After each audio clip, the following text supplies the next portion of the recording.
Mahal na kapatid, muli tayong mag-aaral ng mga salita ng Diyos na nakasulat sa Biblia.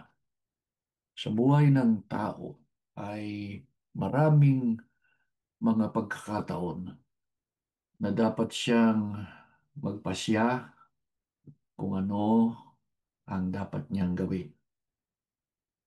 At sa kanyang pagpapasya ay hindi kaagad-agad itong ginagawa ng tao. Pinag-aaralan niyang mabuti kung ano ang makabubuti at magiging marapat sa kanya. Kaya ang tao ay maingat sa pagpili halimbawa ng edukasyon, ng hanap buhay, sa mithiin niya na ang kanyang pagpapasyahang gawin ay makabubuti at makatutulong ng malaki sa kanya. Gayon din, kung ang pag-uusapan ay ang espiritual na pangangailangan ng kanyang buhay. Napakaingat din niya. Bago siya mamili ng relihiyon o pananampalatayang kanyang itataguyod, ay pinag-aaralan niya muna itong mabuti. Meron namang mga tao na ang pasya na lang nila sa buhay ay manatiling neutral. Ang iba naman ay kung ano ang ginagawa ng marami, magpapatianod na lang sila. Mga kapatid, napakahalaga po na ang tao, pagka nagpasya ng isang bagay na kanyang gagawin, ito ay dapat na wasto at higit sa lahat ay sang-ayon sa kalooban ng Diyos. At mabuti rin ba ang ginagawa ng iba na ang pasya ay maging neutral na lang? Yan po ang tatalakayin natin sa pagkakataong ito. Alamin muna natin sinong nagkaloob sa tao ng kalayaan sa pagpili at paano niya ito dapat gawin. Pakinggan natin ang sinasabi dito sa Deuteronomio sa 30. Ang talata po ay 19. Ganito po ang inabanggit sa atin. Aking tinatawag ang langit at ang lupa na pinakasaksi laban sa iyo. Sa araw na ito na aking ilagay sa harap mo ang buhay at ang kamatayan at ang pagpapala at ang sumpa.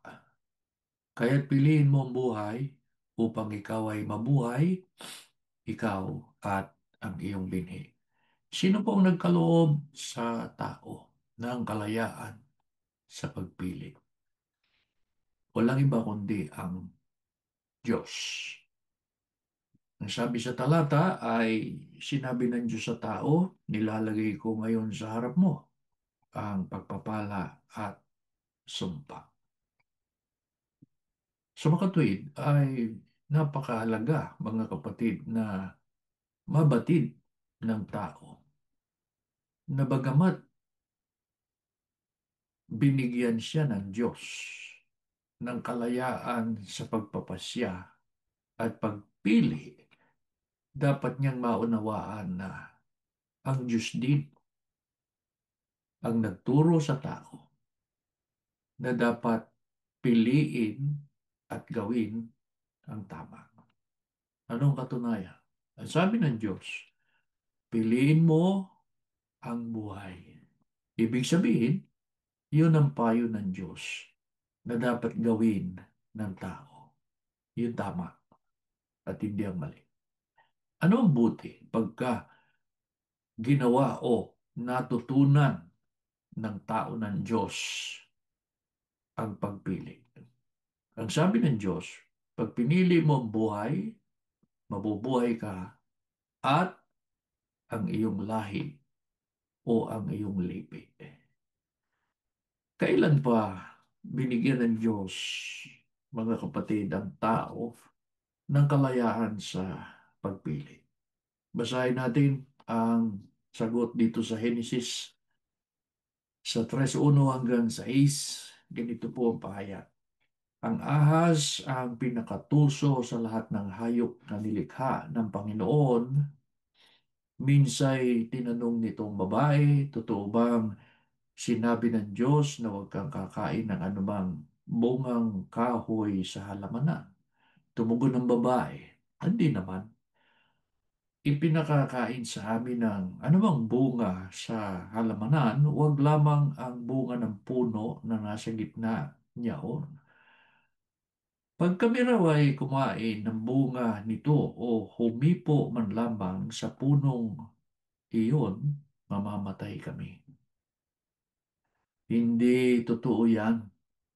Hindi kayo mamamatay, wika ng ahas. Gayon ang sabi ng Diyos sapagkat alam niyang kung kakain kayo ng bunga niyaon, magkakaroon kayo ng pagkaunawa. Kayo'y magiging parang Diyos. Malalaman ninyo ang mabuti at masama. Napakaganda sa paningin ng babae ang punong kahoy at sa palagay niya'y masarap ang bunga nito.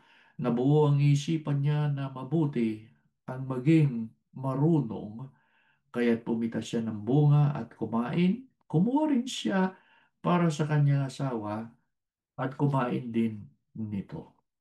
Kailan pa binigyan ng Diyos ang tao ng kalayaan sa pagpili? Sa panahon pa po ng unang mag-asawa, sa panahon ni Eva at ni Adan. Mga kapatid, alam ng mag-asawa kung ano ang makabubuti sa kanila.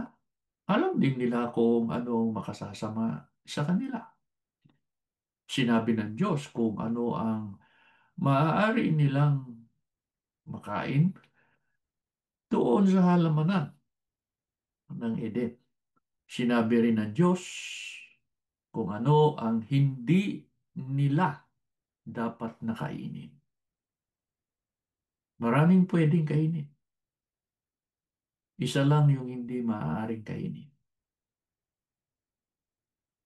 Ipinaubaya ng Diyos ang pagpapasya sa kanila. Pero ano ang pinili ng mag-asawa? Ang pinili ng mag-asawa na gawin, ang pasya nilang gawin, ay labagin ang utos ng Diyos na nagmalasakit at lumalang sa kanila. Nilabag nila ang Diyos na ang gusto ay mabuhay sila at ang kanilang lipi. Sino ang kanilang sinunod? Ang dyablo na ang tanging layunin ay madaya at sila'y mapahamak. Kaya mali ang pinili, mali ang pasya. Anong ibinunga ng maling pagpili at pagpapasya na ginawa ng unang mag-asawa? Tuloy natin ang pagbasa, 16, 17 at 24. Sa babae na may ito ang salaysay, sa pagbubuntis mo, mahihirapan ka, lalo kung sumapit ang iyong pagluluwa. Ang lalaking ito na asawang hirang, susundin mong lagi habang nabubuhay. Hinarap naman ng Diyos si Adan at ganito ang sinabi, pagkat nakinig ka sa asawang hirang ng iyong kanin, yaong bungang bawal, sa nangyari nito ang lupang tanimay aking susumpain magpakailanman. Pang ibubuhay. Pinalayas nga siya ng Diyos at sa dakong silangan at halamanan ng Eden ay naglagay siya ng bantay na kerubin. Naglagay siya ng espadang nagniningas upang hindi malapitan ninuman ang punong kahoy ng buhay. Ano pong ibinunga ng ang unang mag-asawa ay nagkamali sa pinili nilang gawin. Nagkamali sa kanilang pasya. Una ay sinumpa sila ng Diyos. Ang mga binasa natin ay ito yung ibinungang sumpa sa buhay ng mga unang tao. Ikalawa, pinalaya sila sa halamanan ng Eden. Ikatlo, dumating ang kamatayan sa lahat ng tao. Kaya ayaw sa buhay. Ang gusto ay mamatay. Napakalinaw ng tagubilin ng Diyos. Piliin mo ang tama, piliin mo ang buhay para ikaw ay mabuhay. Pero sa iba ay ayaw nila ng buhay. Sino pang nagkamali, mga kapatid, sa pagpili ng kanyang gagawin, nagkamali sa kanyang pasya. Sa Henesis 19:14,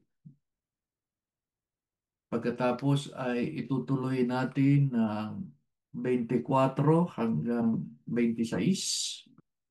Ganito naman ang ating mababasa, mga kapatid. Pakinggan ninyo.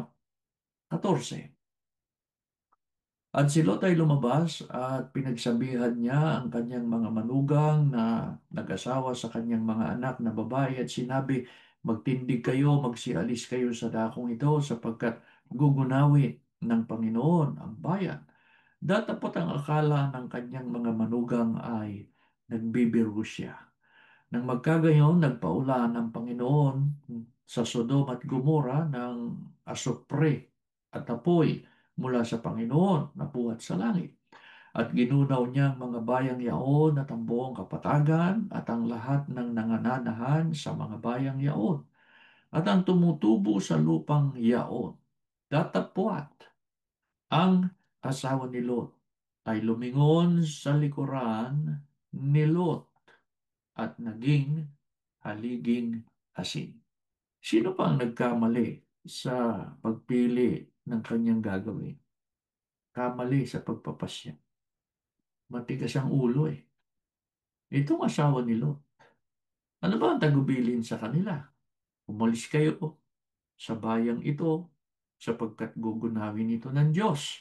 Ang wika ng mga anghel na sinugo sa kanila ng Diyos. Idinagdag pa ng mga anghel na huwag kayong lilingon sa likod sapagkat kayo'y mapapahamak. Sumunod naman, si Lot, ang asawa niya, tumakas. Pero ano ang ginawa ng asawa ni Lot?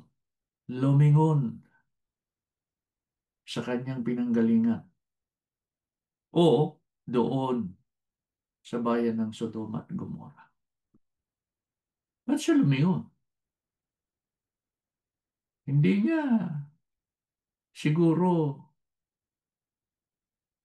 lubos na maisip na yung buhay niya doon ay iiwanan na niya.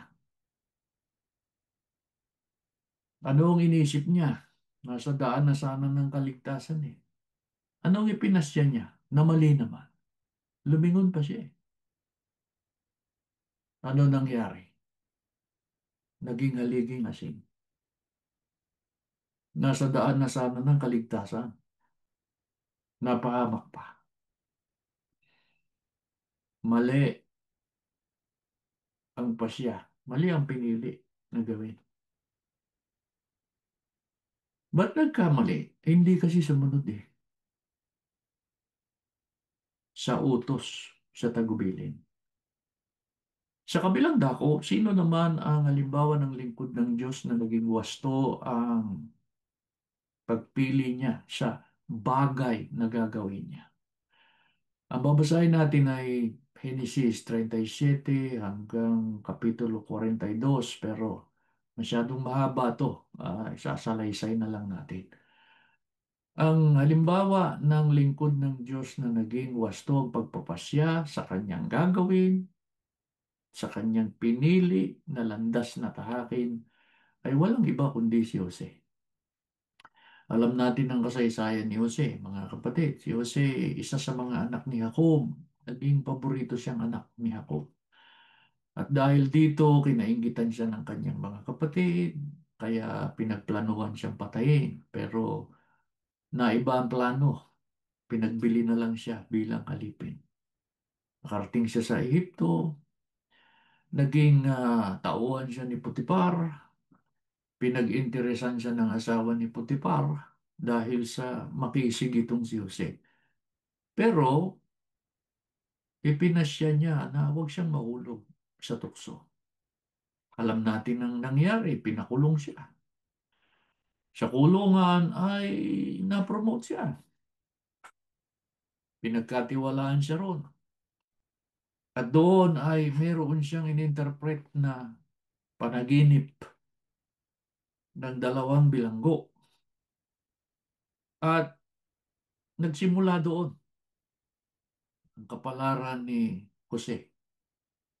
Nang makalaya yung isang bilanggo ay nakapagtrabaho ulit sa kaharian. Pagkatapos dumating ang pagkakataon na naginip ang hari, naalala siya. At sinabi nung bilanggo na yun na meron doon sa kulungan na nagpapaliwanag ng panaginip. Kaya ipinatawag siya, pinaliwanag niya ang panaginip ng hari. 7 mapapayat na baka, 7 taon ng kahirapan. 7 matatabang baka na nakita ng hari sa kanyang panaginip. 7 taon ng kasaganaan. Pagkatapos ay tinanong siya kung anong mungkahi niya at sinabi ni Jose na sa 7 taon ng kasaganaan sa buong lupain ay dapat na magtipon, mag-impok ng trigo para sa darating na taggutom o paghihikaos. Kaya pinagtiwalaan siya at naging mataas na pinuno siya. Halos kasunod ng Paraon. Pinagtiwalaan siya ng napakalaking pananagutan. Kung ang pinili ni Jose, kung ang pinagpasyahan niyang gawin maghihiganti ako sa aking mga kapatid dahil sa kasamaan na ginawa nila sa akin. Hindi mangyayari yan. Mga kapatid, sino pa ang lingkod ng Diyos na pinili na siya ay sa panig ng Diyos at sa panig ng katwiran? Pakinggan natin. Sa madaling salita ay tama ang kanyang pasya. Sa Josue, sa 1:5-7, hindi ka matatalo ni numan habang ikaw ay nabubuhay. Kung paanong sinubaybayan ko si Moises, gayon din ang gagawin ko sa iyo. Hindi kita pababayaan. Magpakatatag ka, lakasan mo ang iyong loob. Ikaw ang mamumuno sa bayang ito sa pananakop nila sa lupaing ibibigay ko sa kanila. Ayon sa aking pangako sa inyong mga ninuno. Ngunit, dapat kang magpakatatag at magpakatapang. Sundin mong mabuti ang kautosang ibinigay sa inyo ni Moises. Huwag mong susuwayin ang anumang itinatagubilin doon at magtatagumpay ka sa lahat mong gagawin. Sino pa ang lingkod ng Diyos na ang pinili na gawin, ang pasya niya na ginawa ay pumanig siya sa Diyos at sa katwiran. Ang binabanggit dito si Josue. Anong tagubilin sa kanya ng Diyos? Sundin mo lahat ng itinagubilin ko sa iyo ayon sa pahayag ni Moises. Sundin mo yon, huwag mong lalabagin. At magtatagumpay ka sa anumang gagawin. Katumbas lang yan ang sinabi ng Diyos Piliin mo ang buhay para ikaw ay mabuhay. Mga kapatid, ano ang isa sa pagkakataon na pinili ni Josue na maging tapat sa Diyos? Panig siya sa Diyos. Hindi siya panig sa iba. Pakinggan natin, 24:15. At kung inaakala ninyo masama na maglingkod sa Panginoon, ay piliin ninyo sa araw na ito kung sino ang inyong paglilingkuran.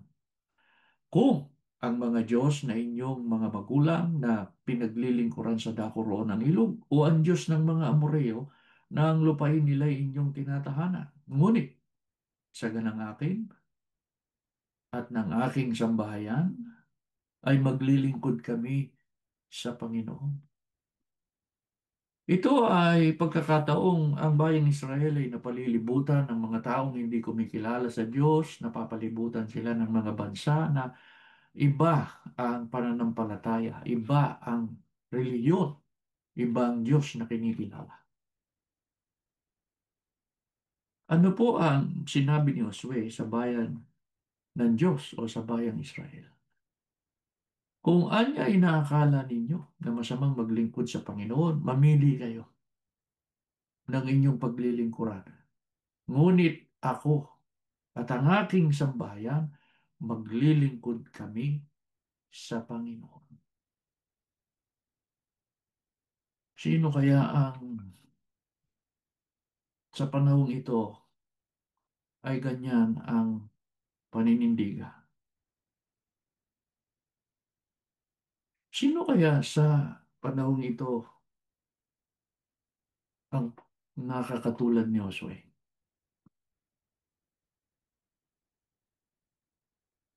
Meron kayang mga kapatid na lalo na sa panig natin na ganito ang kalagayan? Meron kayang nakapagsabi na itong nangyaring ito ay hindi makapagbabago ng aking pananampalataya pagkilala sa Diyos. Ako at ang aking sambahayan, maglilingkod kami sa Diyos. Mahalaga po yan eh. Ano po ang naging resulta, mga kapatid, ng katapatan sa Diyos ni Josue? Pinili niya, sa Diyos ako, kasama ng aking pamilya. Hindi kami papanig, hindi kami yayakap ng ibang pananampalataya. Mananatili kami sa mga salita ng Diyos na tinanggap namin sa sugo at matapat na itinaguyod ng kapatid na Eranio Manalo. Anong ibinunga kay Josue ng kanyang katapatan? Na dahil sa hindi nila pagsunod sa kanya ng buong puso ay saman sa mga nanggaling sa Ehipto na may gulang na 20 taon pataas ay hindi makararating sa lupain na kanyang ipinangako kina Abraham, Isaac at Jacob. Wala ngang nakarating doon liban kay Caleb, kay Josue, pagkat sila lamang ang buong pusong tumalima sa Panginoon. Sa mga tuwing, si Josue, si Caleb, at yung mga naging tapat sa pagsunod, silang nakarating sa bayang ipinangako.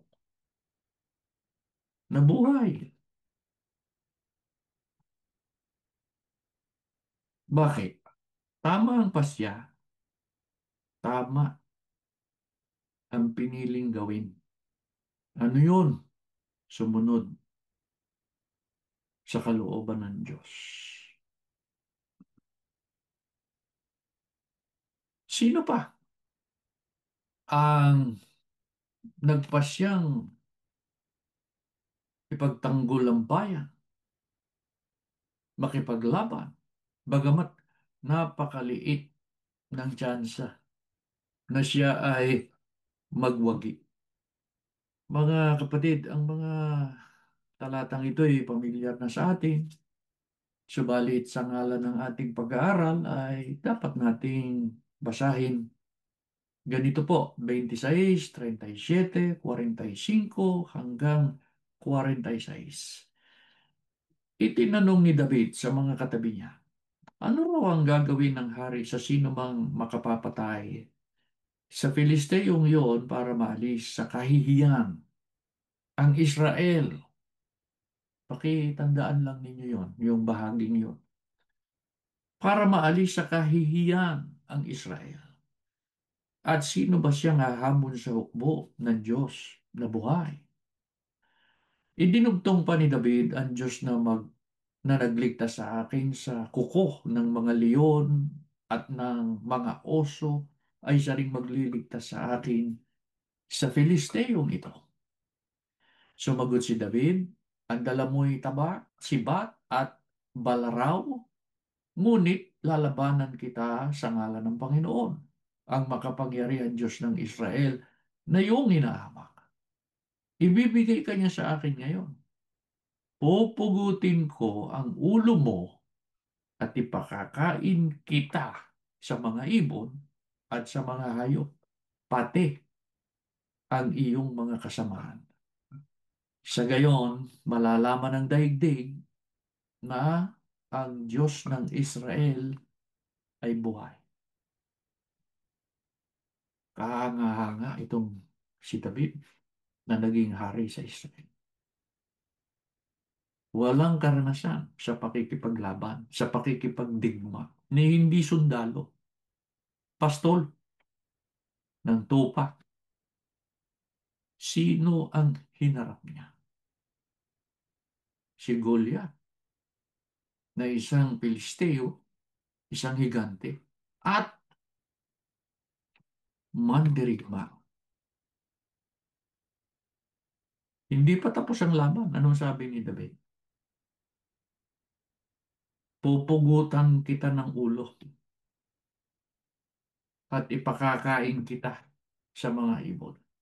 Pati ang iyong mga kasamahan para malaman ng lahat, buhay ang Diyos ng Israel. Mga kapatid, bakit ginawa ni Haring David yun? Sapagkat akala ba niya ay kayang-kaya niya to? Hindi. Sumasampalataya siya kanino? Sa Diyos. At bakit yun ang pinili niyang gawin? Bakit yun ang ipinasya niyang gawin? Sapagkat nais niya na alisin ang bayang Israel sa kahihiyan. Malayong malayo sa nangyayari ngayon na ginagawa ng mga tagapanguna sa iglesia. Inaalis ba nila sa kahihiyan ang bayan ng Diyos, ang iglesia? Hindi. Inilulugmok nilang lalo sa kahihiyan kung ano-anong pinagagagawa eh.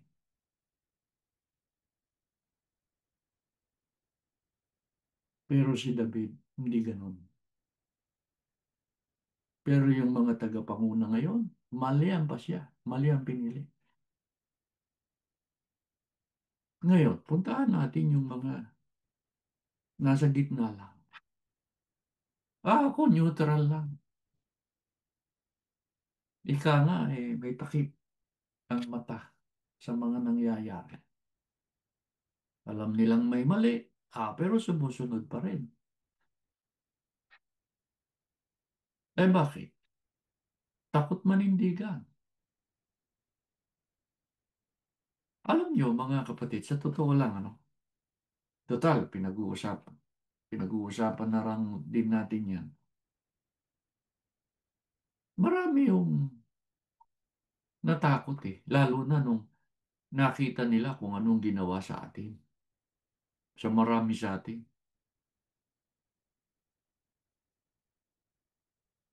Pinagmamalaki ba natin na nagawa natin na manindigan? Hindi po. Hindi natin kailanman pinagmamalaki yun. Bakit natin ginawa yun? Yung issue ng leksyon natin, mga kapatid, darating ang pagkakataon dapat kang magpasya. May dapat kang piliin. Ano pasya?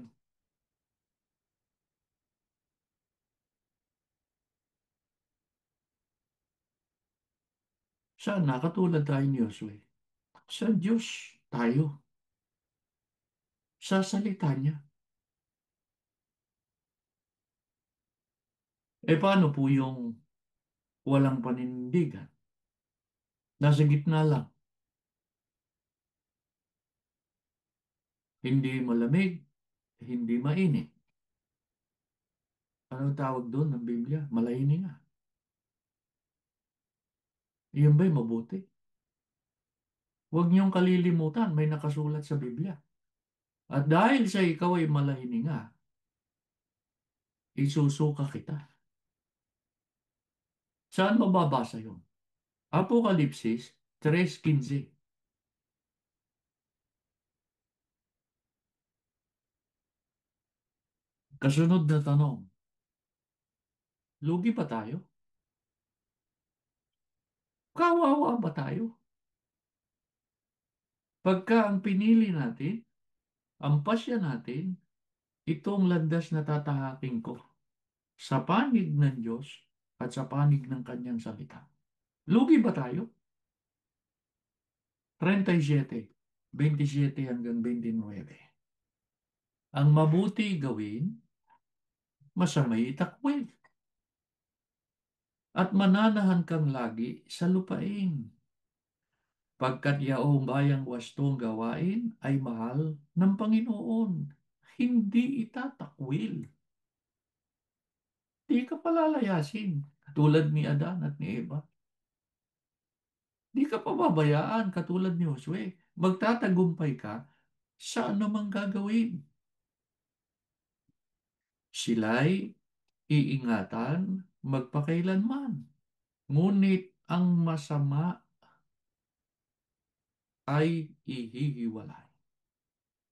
Ang mga matuwid, ligtas natitira at di naaalis sa lupang minana.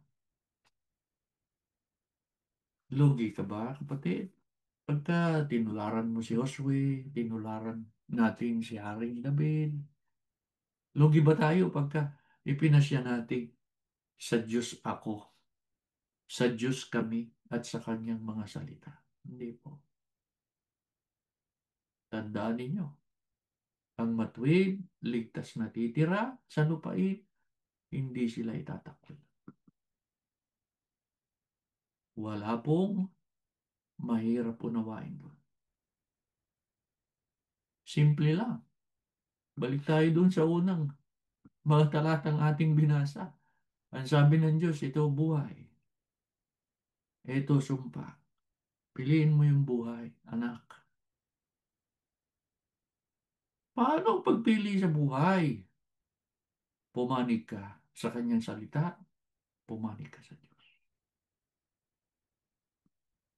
Mga kapatid na sumasamba ngayon, marami sa atin ay